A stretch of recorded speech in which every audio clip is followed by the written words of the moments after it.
Total 15 থেকে 16 minute হয়েছে। 16 মিনিটের ভিতরে সব চাপা। এক পর্যায়ে পুলিশের নির্বিচার গুলি থেকে বাঁচতে শুয়ে পড়েন তিনি।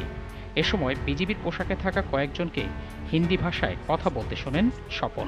নিচে শুয়া পড়ার পরও দেখা গেছে অনেকের উপরে পড়ছে, হে রক্ত রঞ্জিত, হে গুলি খাইছে, মনে করেন হে দাফাইতেছে। গুলি বন্ধ হওয়ার পরে দেখা গেছে কি আপনার এখানে কিছু কথা শুনতেছি অন্যরকম কথা, যেমন মনে করেন আপনার পার্শ্ববর্তী একটা দেশের ভাষা, মানে বহুত ইধার হো রা হে আবি বনকারো, ঠিক আছে, ইধার সে নিকাল যাও, বহুত হুয়া। স্বপন দৌড়ে নটরডেম কলেজের দিকে ছুটে যান।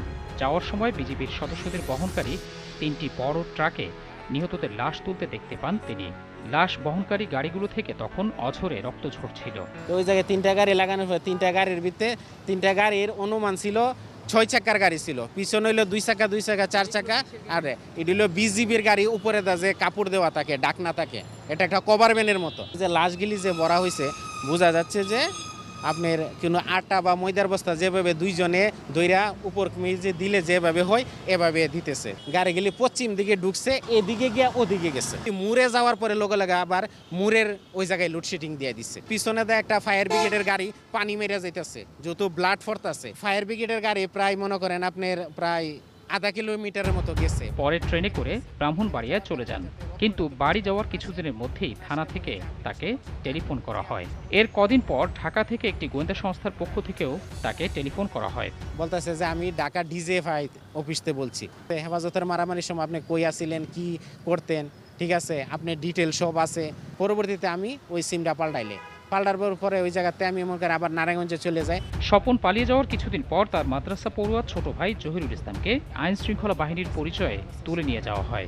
দীর্ঘ 12টি বছর পেরিয়ে গেলেও আজও জহিরের সন্ধান মেলেনি। 27 দিন ফোন দিছে, আম্মা আমি আসতে 2 দিন দেরি হতে পারবো। ঈদের পরের দিন হঠাৎ করে আমার ওয়াইফের মোবাইলে একটা ফোন যায়, বলে ভাবি আমি আসতে সময় লাগবো, আমি এক জায়গায় যাচ্ছি।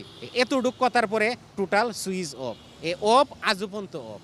সে আজও পর্যন্ত কি জীবিত আছে না মারা গেছে নাকি কি আছে, কি অবস্থা, মানে সে লোকে কি ঘটনা ঘটছে আজও পর্যন্ত এটা আমি বলতে পারবো না।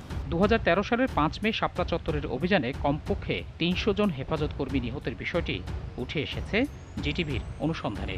এর মধ্যে মানবাধিকার সংগঠন অধিকার এবং হেফাজতে ইসলামের তালিকায় কমপক্ষে 90 জনের নাম পরিচয় নিশ্চিত হওয়া গেছে, যাদের দাফন কাফনের সুযোগ পেয়েছে স্বজনরা। যারা লাশ পায়নি তারা তাদের স্বজন যে নিখোঁজ হয়েছে সেটার জন্য একটা জিডি করা, সেটা প্রশ্নই ওঠে না। তাহলে সেই পরিবারের পর একটা নির্যাতন নিপীড়ন নেমে আসতো।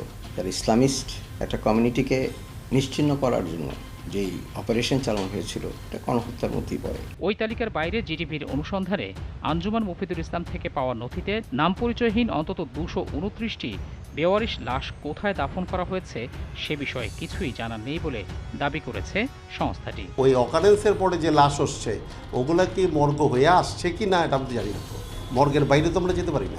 এ নিয়ে অনুসন্ধান করতে গিয়ে রাজধানীর কোনো কবরস্থানেই লাশগুলো দাফনের কোনো তথ্য পাওয়া যায়নি।